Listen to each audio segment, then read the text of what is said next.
વડોદરા શહેરમાં એક તરફ પાલિકા તંત્ર દ્વારા સ્વચ્છતા અભિયાન હાથ ધરવામાં આવે છે, લોકોને પણ ગંદકી નહીં કરવા અપીલ કરવામાં આવે છે, પરંતુ જ્યારે પણ આવી કોઈ ફરિયાદો પાલિકામાં મળતી હોય છે ત્યારે તેનું નિરાકરણ થતું નથી. તેની વરની વાસ્તવિકતાનો ઉત્તમ નમૂનો જોવા મળ્યો છે. વડોદરા શહેરના મકરપુરા એરફોર્સની પાછળ આવેલ નગર પ્રાથમિક શિક્ષણ સમિતિ હસ્તકની કેળવણીકાર ગજુભાઈ બધેકા પ્રાથમિક શાળા બહાર ગંદકીનું સામ્રાજ્ય સર્જાયું છે. વારંવાર વોર્ડ કક્ષાએ અધિકારીઓને તેમજ નગર પ્રાથમિક શિક્ષણ સમિતિની મુખ્ય કચેરીમાં પણ રજૂઆતો કરી હોવા છતાં તંત્રના પેટનું પાણી હલતું નથી. ત્યારે બાળકના સ્વાસ્થ્ય પર અસર પડે તો જવાબદારી કોની તેવા સવાલો હવે ઉઠ્યા છે. કેળવણીકાર ગજુભાઈ બધેકા પ્રાથમિક શાળાના સિનિયર શિક્ષક પિનાકી ભાઈએ જણાવ્યું હતું કે ખરેખર અમને દુઃખ થાય છે, પરંતુ આ બાબતે અમોએ વારંવાર શાળાના લેટરપેડ ઉપર વોર્ડ ઓફિસમાં પણ જાણ કરી છે, તેમજ અમારી નગર પ્રાથમિક શિક્ષણ સમિતિના શાસન અધિકારી તેમજ ચેરમેનને પણ જાણ કરેલી છે. શાસનાધિકારીએ પણ મુલાકાત લીધી છે અને તેઓએ પણ આ ગંદકીથી ખૂબ જ ચિંતિત છે, પરંતુ જ્યારે અહીં રજૂઆત કરવામાં આવે છે ત્યારે અમને એવું કહેવામાં આવે છે કે આ TP3નો રસ્તો છે, ભવિષ્યની અંદર રોડ બનશે, પરંતુ આ રોડનું નિરાકરણ આવતું નથી.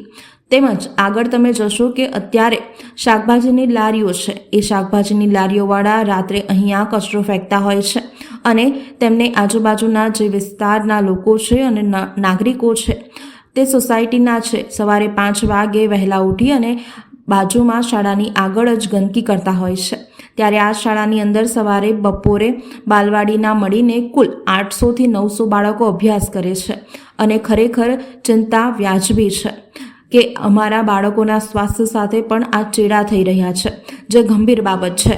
ખરેખર તમારી વાત સાચી છે, અમને ખૂબ દુઃખ થાય છે, પરંતુ આ બાબતે અમોએ વારંવાર અમારી શાળાના લેટરપેડ ઉપર વારંવાર વોર્ડ ઓફિસમાં પણ જાણ કરેલી છે, તેમજ અમારી નગર પ્રાથમિક શિક્ષણ સમિતિના માન્ય શાસનાધિકારી સાહેબ તેમજ ચેરમેન સાહેબને પણ જાણ કરેલી છે. ચેરમેન સાહેબ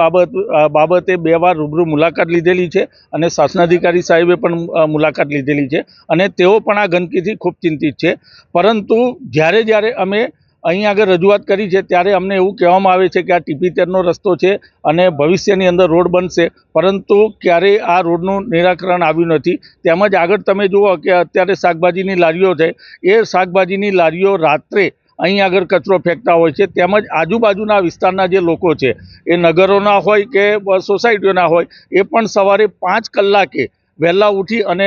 આ બાજુ શાળાની આગળ જ ગંદકી કરતા હોય છે. હું આપના માધ્યમથી કહેવા માગું છું કે આ શાળાની અંદર સવાર બપોર અને બાલવાડીના મળીને કુલ 800 થી 900 બાળકો અભ્યાસ કરે છે અને ખરેખર આપની ચિંતા